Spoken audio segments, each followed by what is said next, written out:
بریم با چند تا مواد ساده پیراشکی لقمه‌ای فوری و خوشمزه درست کنیم که هرچی از طعمش بگم کم گفتم. اینم بافت پیراشکیامون.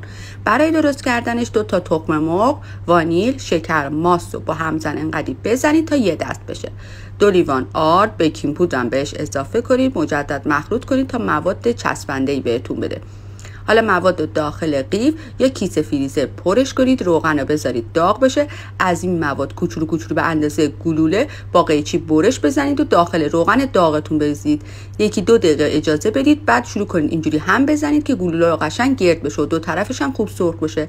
من برای اینکه خوشمزه تر بشه روش از کرم فندقی استفاده کردم. نوتلا یا هر چی که دوست داشته باشید، پودر قندم میتونید بپاشید. تمام، نوش جان. بریم با چند تا مواد ساده پیراشکی لقمه‌ای فوری و خوشمزه درست کنیم که هرچی از طعمش بگم کم گفتم. اینم بافت پیراشکیامون. برای درست کردنش 2 تا تخم مرغ، وانیل، شکر، ماست رو با همزن انقدی بزنید تا یه دست بشه.